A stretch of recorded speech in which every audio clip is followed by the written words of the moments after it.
So, for reference, I am a relatively attractive young woman, and I take Uber very regularly. Most drivers are fantastic, or at least average, but inoffensive. Not this particular ride, though. This dude was something else. First off, the rider didn't have a real name. His name on the Uber app was something like Long Live. I get in the car and he is playing Spanish Christian music. Not offensive, but I found it a weird choice for a person in a customer service job in the southern United States. He immediately starts complimenting my looks, telling me how beautiful I am. I thank him because I didn't want to rebuff my driver. If I made him mad, he could kick me out. So the creepy compliments continue. He stares at me more than he stares at the road. Then he changes the music from Spanish Christian music to extremely sexual, explicit rap. Then he starts rapping and singing along to the sexual lyrics while staring at me. After singing along to a song or two, he asks me if he sounded good. I'm just staring out the window, pretending not to hear. I text my boyfriend to call me. The driver asks more forcefully, "Don't you think I sound good? Don't I sound exactly like Ed?" I respond, I don't know, I wasn't really paying attention. Him, "What do you mean you weren't paying attention? I mean, do I or don't I?" It was thankfully at this point my boyfriend called me. I answered very enthusiastically. The creepy Uber driver frowned.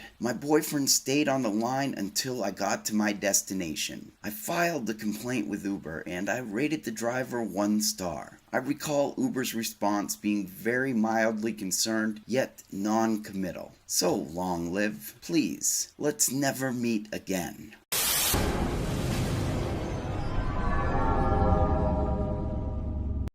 This happened last year, at the peak of my partying stage. I was at a friend's house drinking, and at around 2 a.m., I was pretty drunk and decided to call an Uber to take me home. The car pulled up, and I have this habit of sitting at the front with the driver. He was a young man around mid to late 20s, and I don't remember too much about what else we were talking about, but I do recall his compliments going from, "You're really pretty," to "You're really hot," and he kept saying I reminded him of his mom. I found it really strange, especially considering I was only 19. But I tried to laugh it off because I didn't want to appear rude. I asked him to swing by the drive-thru at a burger spot because I was hungry. We got the food and he was supposed to take me home, but I noticed he was driving literally the complete opposite way of where my house was. I looked at his map and it kept telling him to turn around. So I asked him, where were we going? And I remember him looking over at me and saying, "Oh, don't you want to come over to my house?" I remember I completely sobered up at this point and said, "No, please take me home." I don't recall if we continued talking after that, but luckily he took me home and I never heard from him again. I also reported him the next day. What really upsets me is that he clearly knew I was inebriated and tried taking advantage of me. I can't imagine what would have happened if I hadn't spoken up. It's safe to say I won't be Ubering alone at night anymore. Creepy Uber driver who tried taking me home. Let's not ever fucking meet again.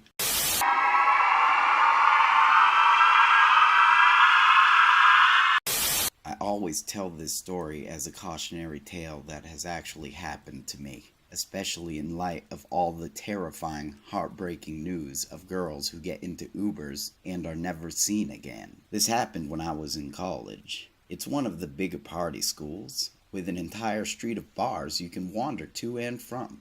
My boyfriend, now my fiancé, had gone back to his hometown for the weekend, so I decided to go out with some friends. I'm sure you can see where this is going. I had a bit too much to drink and was on the edge of a blackout, knowing with my whole mind, body, and soul that I did not want to become a liability for my friends for the rest of the night. I told them I was going to Uber home. My friends insisted on coming home with me, but selfishly, I wanted to call my boyfriend when I got home and have a bed all to myself. So I told them no, but took a screenshot of my driver's name and info on the app and sent it to them. When he got close, I hugged them all and walked out the door. Like I said earlier, it's a big party school with lots of bars in one area, so the entire strip is lined with Ubers from about 11 p.m. till 3 a.m. It was almost closing time, so there were a ton of Ubers. And look, I was hammered. I don't even know what a Toyota Yaris looks like at the best of times. So as I'm searching, a man rolls his window down and asks if I'm waiting for an Uber. I said yes. He told me he wasn't my Uber, but if I canceled my ride and accepted his, then he would take me home.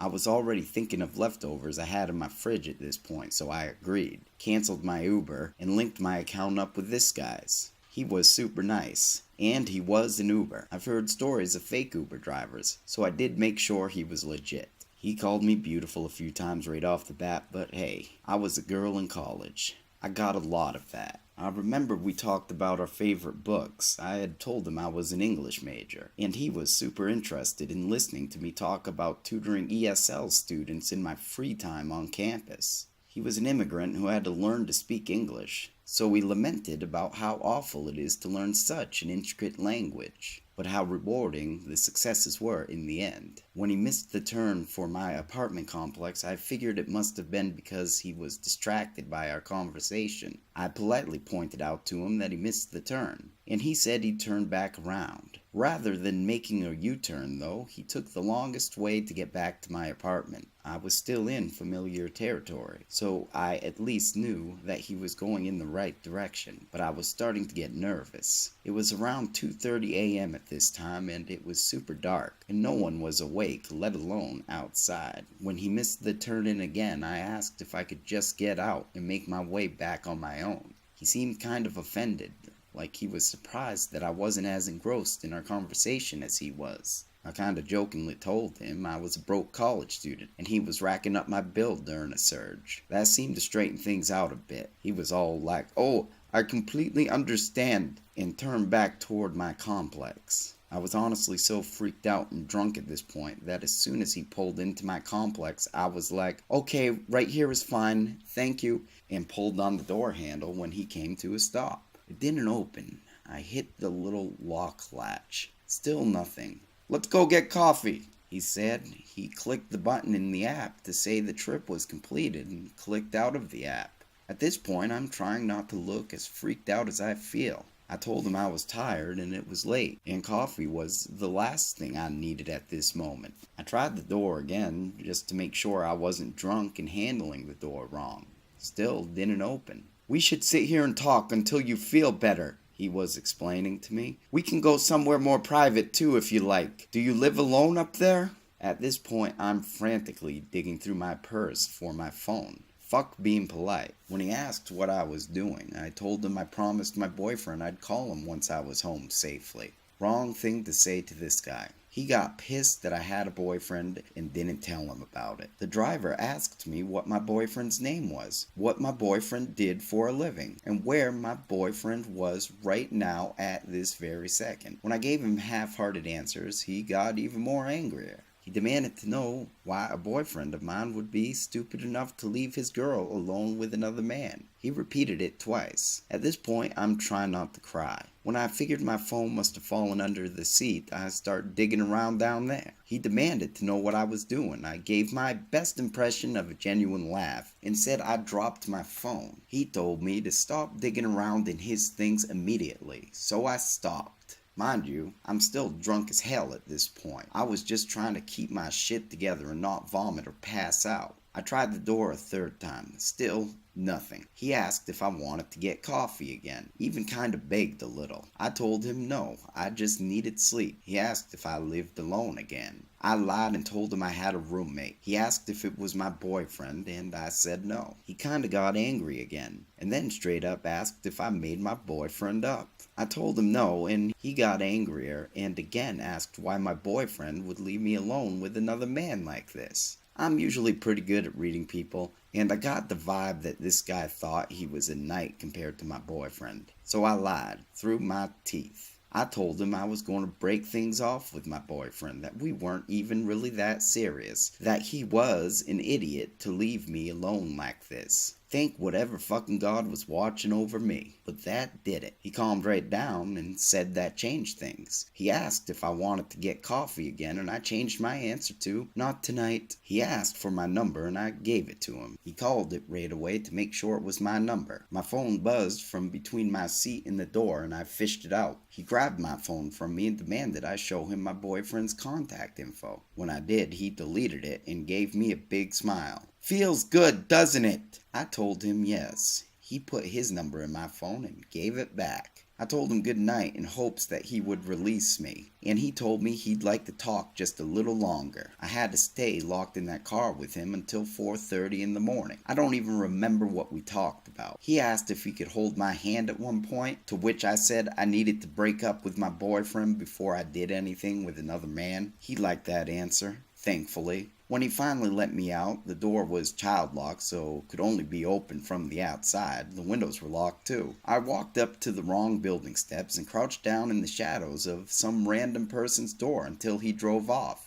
I sat for another 10 minutes and sprinted back to my apartment. After crying on the floor in the kitchen for a while, I called my boyfriend and explained to him what happened. His response was one I get from everyone I tell this story to. Report that fuck to Uber. But even though he didn't know which building in my complex I lived in, he still knew where I lived. I was terrified of seeing him again. I was terrified of calling an Uber. To this day, I refuse to Uber alone, and I make sure I have my phone in my hand every time I get into an Uber now. I realized this could have been a lot worse, and maybe he was a good guy with the wrong line of thinking, and he did mean well, but I was terrified I wasn't even going to make it to my apartment that night. Please be cautious when getting an Uber. Don't be like me. So, Uber driver from hell, I know we've technically met before, but I'm going to have to rain check on that coffee date forever. Let's not meet.